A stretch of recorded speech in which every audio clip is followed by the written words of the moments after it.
오늘 하나님의 말씀은 에베소서 6장 4절입니다.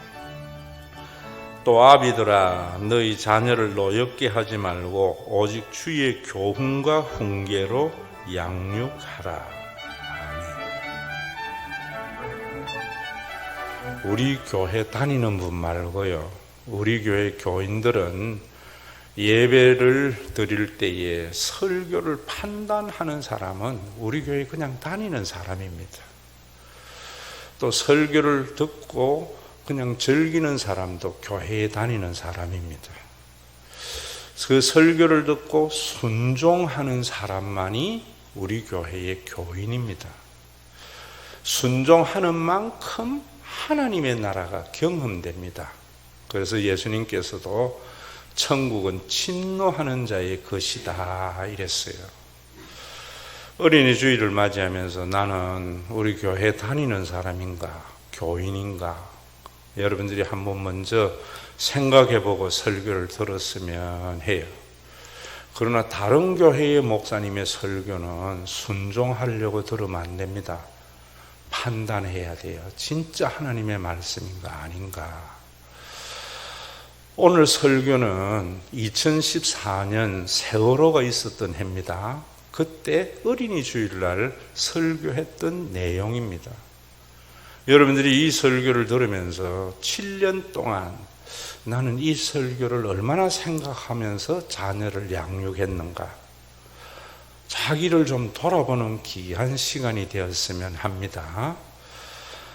제가 2014년 어린이 주일을 설교할 때 오늘 이 말씀을 가지고 또 아비들아 너희 자녀를 노엽게 하지 말고 라고 할 때에 이 말씀은 아버지들에게만 하는 말이 아니라 가정에서나 사회에서나 강자에게 하는 경고다 그랬습니다.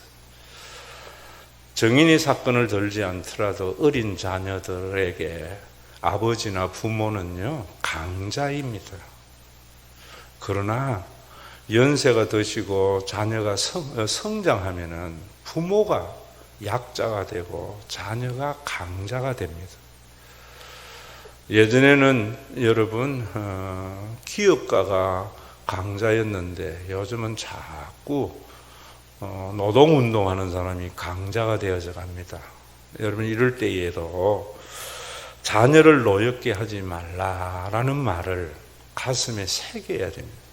특히 우리 교회에 어린 자녀를 두고 있는 분들 7년 동안 나는 이 설교를 통해서 얼마나 자녀를 노엽게 했는가 자기 반성이 있어야 우리 교회 교인이 됩니다. 무엇이 자녀를 노엽게 하는가? 세 가지로 이야기했습니다. 첫째는 자녀들의 능력에 지나친 요구를 할 때 자녀들은 노여워진다 그랬습니다. 하나님은 사람들 얼굴이 다 다르듯이 능력과 개성도 다 다르게 주었습니다. 신앙인들은 그걸 인정해야 돼요. 머리가 좋은 사람, 또 어떤 사람은 여러분 운동을 잘하는 사람, 또 예체능에 뛰어난 사람, 뭐 성격도 급한 사람, 느린 사람, 외향적인 사람, 내성적인 사람, 이 모든 것은 캐릭터인데요. 우리는 그런 것에 대해서 가치를 부여합니다. 이건 선하고 이건 악하고 이건 좋고 나쁘고. 그래서 세상이 힘든 겁니다. 정말 하나님을 믿으면은 여러분 그런 팩트를 위해 선악을 논하지 않습니다. 철학에서도 그런 걸 아디아포라라 그래요. 여러분 오늘도 정말 이 시간 여러분들이 어린이 주일을 맞이하면서 2014년부터 지금까지 목사님께서 설교할 때에는 자녀들의 능력에 지나친 것을 요구하지 말라고 했는데 나는 그렇게 요구한 부모가 아닌가 지금 돌아봐야 돼요. 여러분 아이들 공부도요 능력이에요. 열심히 하면 다 잘하는 거 아닙니다. 또 열심히 하면은 여러분 열심히 하는 것도 그 아이의 능력이에요. 어떤 아이들은 엉덩이 붙이고요 3시간 앉아 있지만 아주 창의적이고 활달한 아이들은 30번이면 몸이 뒤틀려요. 근데 우리는 그런 능력을 인정하지 않고 전부 부모가 사회적인 통념을 가지고 아이에게 슈퍼맨이 되라고 하잖아요. 그래서 아이들이 망쳐지고 우리나라가 이 모양이다, 이 말입니다. 오늘 여러분들이 이 어린이 주일날 예배 왜 왔습니까? 왜 우리 교회 교인입니까? 오늘 이 설교에 나는 내 자녀의 능력이 지나친 것을 요구하는 부모로서 행했던 죄에 대한 회개가 있어야 됩니다. 두 번째로, 자녀를 사소한 규제로 얽어매지 말라고 그랬어요. 우리가 얼마나 자녀들에게 창의적이지 못하게 하는가 하면 사소한 규제로 얽어매잖아요. 왜? 큰일 나는 줄 아는 거예요. 여러분 네이버에 카이스트 총장하고 서울대 총장이 서로 대화한 내용이 실렸더라고요. 보니까 이 두 분이 뭐라 했는가 하면, 왜 우리나라는 이렇게 모든 면에서 선진국이 됐는데 백신을 개발하지 못했는가? 두 분의 의견의 일치가 뭐냐면 객관식 교육이라는 것이요. 인생의 삶은요, 정답이 있는 게 아닙니다. 부모는 자녀에 대해서 너무 교만한 부모가 많아요. 자기가 생각하는 것이 정답이라고 생각하고 모든 것을 규제하잖아요. 왜 그런가? 목사님들이 설교를 잘못해서 그래요. 얼마나 교인들을 사소한 규제로 얽어맵니까? 디도서 2장 14절에 제가 말씀드렸잖아요. 우리는 하나님의 친백성이라고. 그 친이라는 말은 진짜냐 아니냐 이 친이 아니고요. 친백성, 곱비에 매여 있는 백성이다, 이 말입니다. 그 곱비 범위 안에서는 자유로운 선택을 하게 하는 것이 하나님의 진짜 백성의 모습이다, 이런 말입니다. 교인들 중에서도 그런 사람 많습니다. 왜 하나님께서 선악과를 인간이 따먹을 줄 아는데 만들어 놨느냐고 하나님에게 원망하는 분들 많습니다. 저는 그 성경 본문을 보면서도 선악과를 따먹을 자유까지 주신 하나님을 찬양합니다. 너무 좋아요. 여러분들의 자녀에게 실패를 경험하는, 할 수 있는 자유를 준 부모가 좋은 부모지요. 조그마한 실패를 하지 못하면 인생 큰일 나는 줄 알고, 그건요, 자녀를 소유하는 자입니다. 오늘도 여러분, 우리 사회가 왜 이랬는가? 왜 여러분들의 자녀가 빗나가는가? 사소한 규제로 얽어매잖아요. 지금 왜 젊은이들이 교회를 떠나는가? 목사들이 사소한 규제로 너무 얽어매요. 저는 우리 교회에서 그러잖아요. 여러분들에게 자유를 최대한 보장합니다. 주일 성수 안 할 자유까지 줘요. 11조 안 할 자유도 줘요. 그 자유에서 방임하고 즐기는 사람이 있겠지만은 그건 하나님 몫이에요. 오늘도 여러분, 정말 여러분들의 자녀가 하나님의 것이기 때문에 내 관점, 내 생각으로 사소한 규제로 얽어맨 것에 대해서 회개하십시오. 그리고 세 번째로, 편애하지 말고 비교하지 말라 했지요. 이건 더 설명이 필요 없는 겁니다.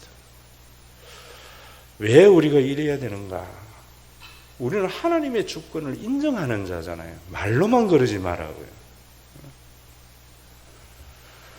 하나님의 주권을 인정하면은 내가 하는 만큼 하고 나머지는 하나님이 책임질 것을 믿는 사람만이 사소한 규제 안 하고요, 비교하지 않고 능력에 지나친 요구를 하지 않습니다. 이럴 때에도 우리가 왜 하나님의 주권을 인정해야 되는가? 이거 생각 안 하고 그냥 하나님의 주권을 인정해 이러면 맹신이 됩니다. 하나님의 주권을 인정해야 하는 이유는 어디에 있는가 하면은요, 그래야 자존감이 높은 사람이 됩니다. 우리 사회의 전부 모든 문제는 어디에서 나오는가 하면은요, 자존감이 낮은 사람이 지도자가 될 때 문제가 나타나는 겁니다. 오늘 우리 장로님이 기도하면서 아빠 찬스나 뭐 여러 가지 이야기를 하셨는데 하나님께 그런 게 왜 일어나는가? 여러분, 자존감이 낮은 사람이 지도자가 되기 때문입니다.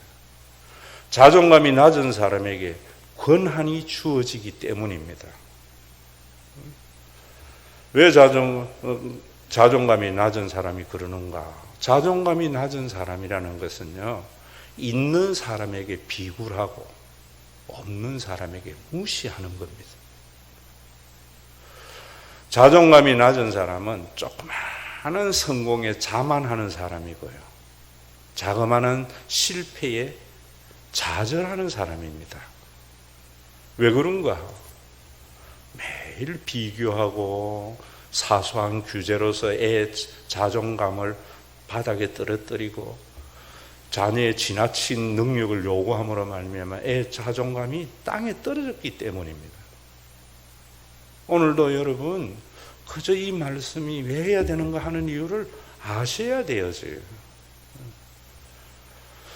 저는 이번에도 보선을 지내고 난 뒤에 언론에서 일어났더라고요. 이대남들이 왜 분노했는가? 아빠 찬스, 공정하지 못한 사회, 헬조선, 뭐 이런 것들 이야기를 쭉 해놔요. 저는 언론이 한 걸음 더 나가기를 바라요. 그래 버리면은 저는 그 기사를 읽는데 어떤 생각이 드는가 하면, 이걸 읽는 사람들이 그래서 그렇구나 하고 대통령 바꾸면 되는 줄 알겠구나, 정권 바꾸면 좋은 세상 되는 줄 알겠구나, 이래 생각할까 봐 두려워요. 우리 대통령 많이 바꿔봤고 이제 정권 바꿔봤지만은 세상 달라졌습니까? 여러분들의 살림살이 나아졌습니까? 아니잖아요. 어찌해야 세상 달라집니까? 왜 LH에 다니는 사람들이 자기의 권한을 가지고 그렇게 사용했는가? 자존감이 낮았기 때문입니다. 왜 그랬는가? 부모 탓이죠. 부모 그저 사소한 규제로 얽어매고 능력에 지나친 요구를 하고 이래서 어쩌다가 거기 규격에 맞는 아이들이 서울대 가고 좋은 자리에 올라가서 하니까 조자룡 헝칼 휘두르듯이 지에게 주신 권력을 가지고 휘둘러 버리잖아요. 부모가 반성해야 돼요. 이대남의 그 울부짖음이. 언론은 그렇게 이야기하더라도 저는 목사의 설교는 그래야 된다고 봅니다. 그래서 제가 여러분들에게 이야기하잖아요. 사회의 모든 문제의 책임은 목사에게 있다. 또 여러분들에게도 있어요. 하나님이 이 사회의 책임을 교인들에게 부여한 거예요. 이런 것들도 모르고 그래서 목사가 한편에 쏠려서 설교하고 한편에 쏠려서 설교해버리니까 교인들이 이념화되어지고 남 탓하고 이런다고요. 오늘 어린이 주일을 맞이하면서 2014년도에 행한 설교를 나는 얼마나 우리 아이들을 이 말씀에 입각해서 교육했는지 판단했는지 자기 반성해야 됩니다. 그래야 우리나라가 다시는 LH 같은 사건이나 조국이나 나경원 같은 아빠 찬스, 엄마 찬스가 없는 사회가 됩니다. 서울대학 나온 분들 용서하세요. 일반적으로 말할 때 그런 말이 있습니다. 우리나라의 열등의식에 사로잡힌 사람을 보려면 서울대학교에 가보라. 공부 하나 잘한 것 가지고 늘 인정하니까 인정 못 받을 것에 대해서는 포기해버린다고. 그러니까 자기 조그마한 권한이 주어지고, 우리나라에 전부 그런 사람들이 국회의원 되고, 여러분 뭐 정부 고위 관리되고 하니까 조자룡 헝칼 휘두르듯이 휘두르는 게 오늘날 우리 현실 아닙니까? 이번에 청문회도 분명히 그러리라고 생각해요. 이럴 때 대통령 탓, 정부 탓 해서 바꾸기도 해야 되지만, 근본적인 변화는 우리 부모들이 자녀 잘못 길렀구나, 전체의 반성이 있어야 돼요. 부모들이 그런 것에 대한 목사의 반성이 있어야 됩니다. 여러분들의 반성도 있어야 돼요. 외줄타기 브론디의 묘기를 보려고 교회 다니는 것에 대해서 엎이는 것, 예수님은 그렇게 말했어요. 바울은요, 왜 그래 살았는가? 십자가의 고난을 내 육체에 채우려고. 복 받으려고 예수 믿는다고 안 했어요. 주님의 십자가의 고난을 내 육체에 남은 고난이라고 그랬어요. 그 이유도 조금 있으면 여러분들에게 다시 설명해 드릴 거예요. 두 번째로, 오직 주의 교훈과 훈계로 양육하라 그래요. 교훈은 말로 하는 교육입니다. 훈계는 행동으로 하는 교육이에요. 자, 이럴 때에도 잠언서 22장 6절에 보면은 마땅히 행할 길을 아이에게 가르치라. 그리하면 늙어도 그것을 떠나지 아니하리라. 부모의 역할이 뭐냐면 마땅히 행할 길을 아이에게 가르치는 겁니다. 3살적 버릇이 8까지 가는 겁니다. 그래서 제가 우리 교회에도 2040 비전하면서 주일학교 출신의 희망을 거는 겁니다. 예수 믿고 성인들 안 변해요. 다른 교회 다니다 우리 교회 오신 분들 설교를 즐기려고 하지 절대로 설교를 받으려고 듣는 사람 많지 않습니다. 이럴 때에도 마땅히 행할 길이 뭔가 자기 관점에서 보면 안 됩니다. 나는 사회적인 통념의 가치관을 가지고 있는 사람들입니다. 모든 사람은. 그 사회적인 통념으로 가지고 애를 마땅히 행할 길이라 하니까 공부하라고 닥달하는 겁니다. 잠언이 13장 24절에도 보면 초달을 참아하지 못하는 자는 그 자식을 미워함이라. 자식을 사랑하는 자는 건실히 징계하느니라. 굉장히 중요한 말입니다. 오늘날 여러분 언론에 너무 휘둘리지 마세요. 정인이 양부모 같은 사람이 몇 명 되겠어요? 아동을 학대하는 부모가 몇 명 되겠어요? 그 특별한 경우를 가지고 일반화 시켜버립니다. 그게 일반화의 오류예요. 그래서 부모는 자식을 때리면 안 된다고 한다고. 성경은 차마 초달하지 못하는 자는 자식을 미워합니다. 초달이라는 것, 해초리로 때리지 않는 부모는 자식을 미워하는 거다 그랬어요. 그럴 때에 우리는 뭘 해야 되는가 하면은 무엇 때문에 자녀를 해초리로 때리는가, 이걸 생각해야 돼요. 공부 못한다고 때리면 안 됩니다. 애들이 어릴 때 뭐 밥 투정한다고 때리면 안 돼요. 형제들끼리 싸운다고 때리면 안 돼요. 무엇 때문에? 마땅히 행할 길이라는 것은요, 성경에 그렇게 말해요. 하나님을 사랑하고 네 이웃을 네 몸과 같이 사랑하라.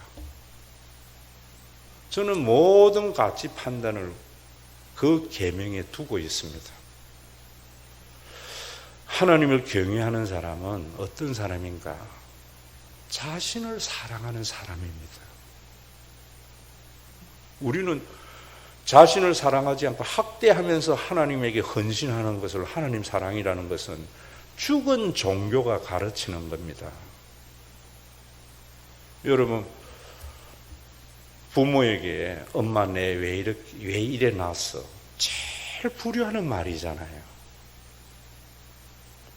부모를 제일 좋게 사랑하는 말은 뭐냐면 엄마 나 이렇게 낳아줘서 감사해. 엄마 나 왜 이렇게 낳아서 나 힘들게 해. 전부 지 기준으로 보는 거예요. 인간의 원형으로 보지 않고 하나님은 이 아이가 이렇게 필요하고 이렇게 필요하고 전부 필요해서 놔둔 거예요. 하나님의 관점에서 좀 보라고요. 뭐든지. 왜 그런가? 기도를 잘못해서 그래요. 여러분, 아이에게 왜 화가 나는가 하면 자기를 사랑하지 않을 때, 공부 좀 못했다고 성적 잘못 났다고 기죽을 때 혼내야 됩니다. 시험 좀 잘 쳤다고 우쭐거릴 때 혼내야 돼요. 키 작다고 한탄할 때 혼내야 돼요. 얼굴 이상하다고. 여러분, 정말 하나님을 사랑하면은 자기를 사랑해요. 왜 자기를 사랑해야 되는 줄 아세요? 나는 성격이 왜 이래? 자기를 사랑 안 하는 겁니다. 사회적인 통념으로 모든 캐릭터를 판단하는 겁니다. 여러분들의 자녀가 행복하기를 원합니까? 그러면 자기를 사랑하도록 하세요. 자기를 사랑하는 자만이 행복한 사람이 됩니다. 우리 모두가 자녀가 행복하기를 바라는데 자기를 사랑하도록은 안 가르치잖아요. 사회적인 통념으로 아이를 같이 판단하고 사소한 규제를 얽어매니까 다 엉망진창되잖아요. 그러려면 여러분들 스스로를 사회적인 통념으로 같이 판단하지 말고 하나님의 눈으로 보세요.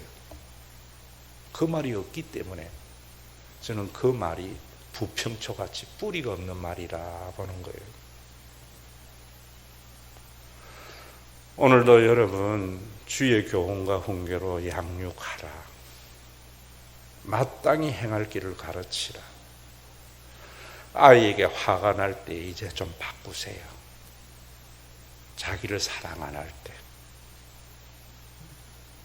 공부 못했을 때, 성적 나쁠 때, 기죽어서 있을 때 너를 사랑 안 하는 거야.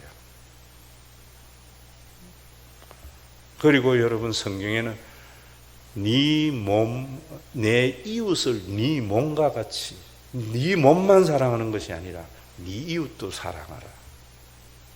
타인을 사랑하라는 거예요. 마땅히 행할 길이라는 것은 타인을 사랑할 때입니다. 왜 타인을 사랑해야 되는 줄 아세요? 타인을 사랑해야만이 행복한 사회가 됩니다. 왜 여러분들이 헬조선이니 뭐 우리가 어렵니 하느냐?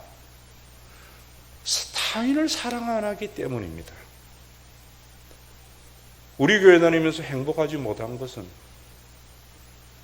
자기가 타인을 사랑하지 않기 때문에 모든 것을 사고의 중심이 자기로부터 출발되니까 교회가 행복하지 않는데 늘 목사 탓, 남 탓하는 것. 왜 그런가? 복음 몰라서 그렇고 어려서부터 부모가 타인을 사랑하지 않을 때 초달해야 되고 마땅히 행할 길을 그런 거라 생각해야 되는데 그러지 못하기 때문에 우리가 이렇게 세계 경제 대국이 됐는데도 헬조선이라 하는 겁니다. 정말 한번 생각해 보세요. 우리는 너무나 잘못된 자본주의 가치관에서 모든 걸 가치 판단해요. 1,000억을 가지고 여러분 무인도에 있어 보세요. 행복한가? 자기를 같이 기뻐해주는 친구들이 있을 때 진짜 행복하게 되는 겁니다. 나에게 좀 잘해주면은 하나님 만남 같이 했다가 내게 좀 잘못해주면은 세상에 그런 원수가 없고 우리가 그런 게 얼마나 많아요.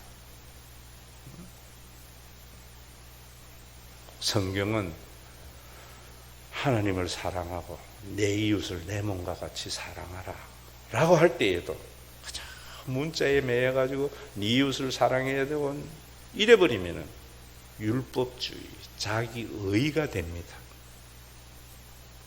이거 하셔야 돼요. 하나님이 왜 이렇게 하셨는가? 자기를 사랑해야만이 행복한 사람이 되고 타인을 사랑해야지 행복한 사회가 되기 때문에 그래야 하나님의 나라가 이루어지는 겁니다. 남 탓하지 마세요. 우리 부모들이 그동안 너무나 잘못된 가치관을 아이들에게 심어줬다. 성경은 성경이고 사는 건 사는 거고 참 우리 교회에 다니는 사람 되지 마세요.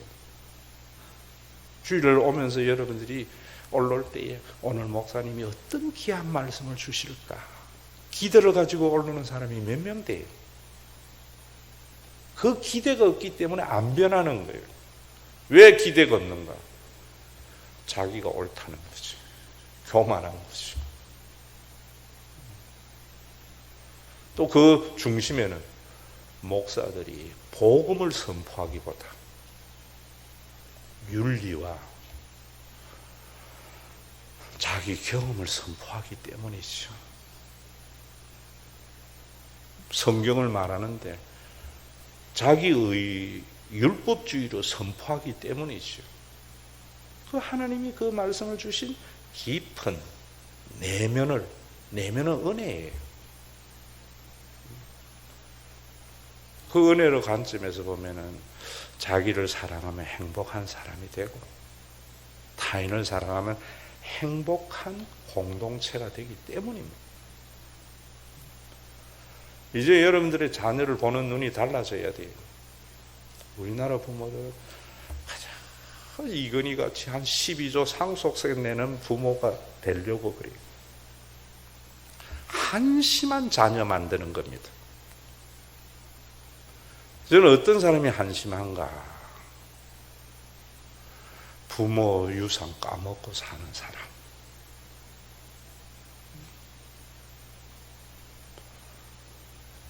진짜로 제대로 된 사람은 자기 열심히 일을 해서 자기가 수고한 것 누릴 줄도 아는 사람, 나눌 줄도 아는 사람.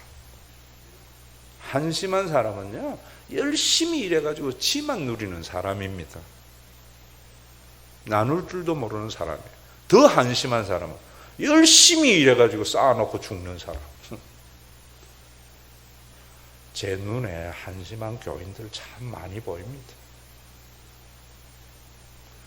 참 부러운 사람은 열심히 일을 해서 자기의 수고를 멋있게 누릴 줄도 알고 나눌 줄도 알고.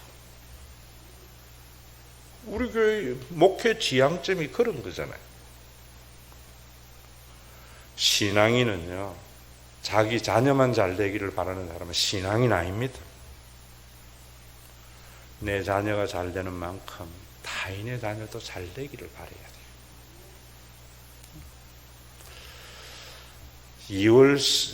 2021년 10월 16일 세월호는요, 우리나라를 완전히 유교 국가에서 기독교 국가로 바꾸는 터닝 포인트입니다. 세월호 왜 저래 됐는가? 하나님의 눈으로 봐야 됩니다.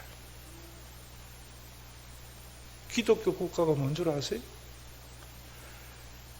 국가가 왜 존재하는데? 국민을 보호하기 위해서. 대통령이 왜 되려고 하는데? 국민을 보호하기 위해서. 그게 기독교 국가입니다. 유교는 통치입니다.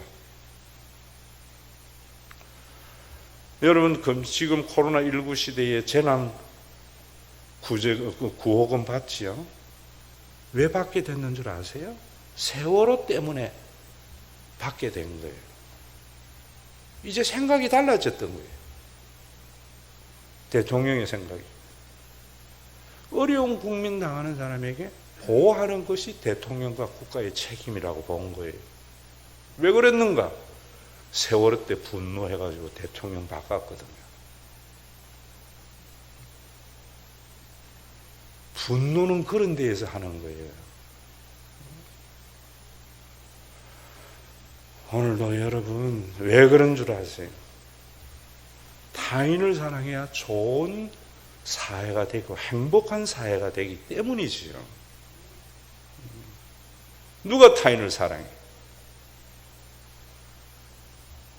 내 혈연의 가족만이 아니라 타인의 가족도 하나님이 한 가족으로 만드신 것을 받아들이는 사람.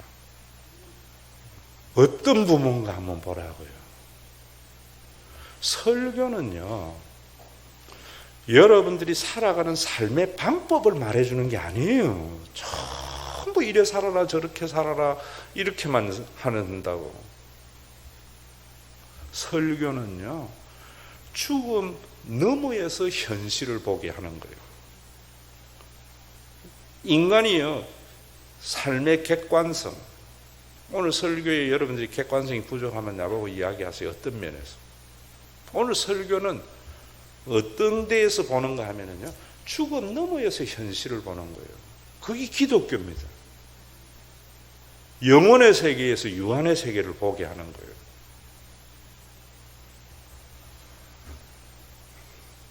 세월호 때 진도에서 온 편지라는 글을 제가 읽어드렸는데 여러분들 주보에 실려 있어요. 자식이 죽고 나니까 부모가 비로소 죽음 이후에서 지 자식을 보면서 쓴 편지예요.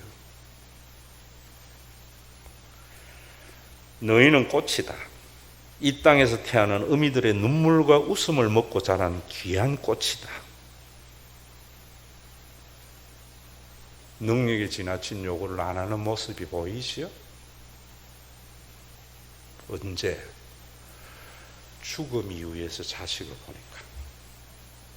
슬픔은 슬픔대로 미운 정이 들고 기쁨은 기쁨대로 고운 정이 들어 내 몸 한 조각을 받아 함께 웃고 함께 울던 나보다 나 같은 우리 아들.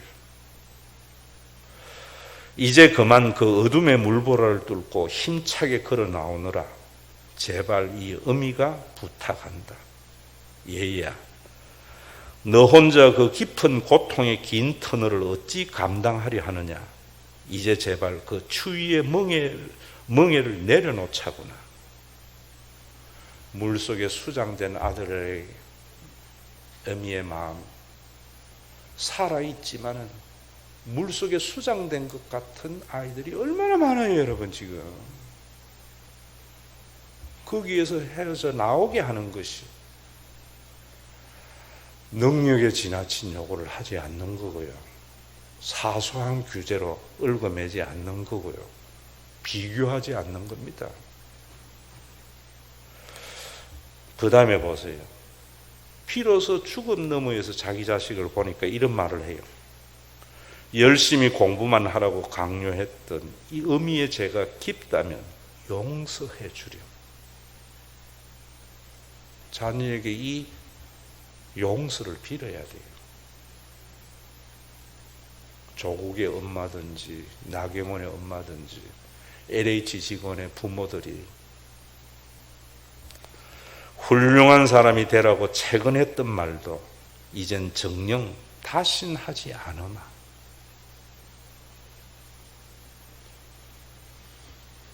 인간이 정한 가치의 통념으로 훌륭하고 좀 덜 훌륭한 거지. 하나님의 눈으로 보세요. 다 똑같아요. 그래서 제가 51대 49라는 거예요. 그저 건강하라고 건강보다 더 큰 재산은 다시 없는 거라고 사골 꾹 우려내고 잘 익은 깍두기 한 종지 내어 매우면 매운 대로 물로 씻어 먹여주고 고추 한 큰술 곱게 썰어 호호 불며 속 풀고 아프지만 말라고 그 이상은 바라지도 않으마. 죽음 이후에 자녀 보니까 이런 생각이에요. 그래도 차마 피지도 못한 이 어미의 피와 살이 거친 해이를 이기고 이제는 너를 지켜주마. 어떻게 해요? 사소한 규제 안 함으로 말미암아, 능력에 지나친 요구를 하지 않음으로 말미암아 깊고 어두운 시련 속에 있는 아이들을 끄집어내는 것이죠. 고단하다고 공공하다고 이 시대 하나를 감당하기도 벅차다고 동생 하나 안겨주지 못한 이 어미의 삶까지도 아껴주던 눈에 넣어도 아프지 않던 소중한 우리 아들. 그 다음에요, 죽음 너머의 자녀를 보니까 이런 말 합니다. 이 세상에서 남을 이기는 방법과 출세만이 최고라고 고집하며 그릇된 삶을 가르치며 속절없이 지낸 세월이 돌이켜보니 어디에도 빌 곳이 없구나. 용서해다오 과연 우리 아들. 지금 죽어 있는 아들에게 이 용서 빌어야 됩니다. 다시는 잘못된 생각을 너에게 강요하지 않으마. 다시는 너를 생존의 전쟁터에 떠밀지 않으마. 얘야, 이제 그만 고통의 사슬을 벗고 이 어미의 품으로 돌아와 안기지 않으련? 제발 부탁한다, 우리 아들. 우리 주 예수 그리스도의 은혜와 아버지 하나님의 극진하신 사랑하심과 성령님의 감동하심이 강자가 되어서 약자를 노엽게 하지 않기를 원하는 믿음의 권속들과 자신을 사랑해서 행복한 사람이 되고 타인을 사랑해서 행복한 사회가 되기를 원하는 세상의 샘플인 믿음의 권속들과 이들이 모여서 지옥과 같은 세상에 사는 사람들에게 천국을 보여줄 신과 회복 있는 교회이기에 주의 강림의 그날까지 함께 있을지어다.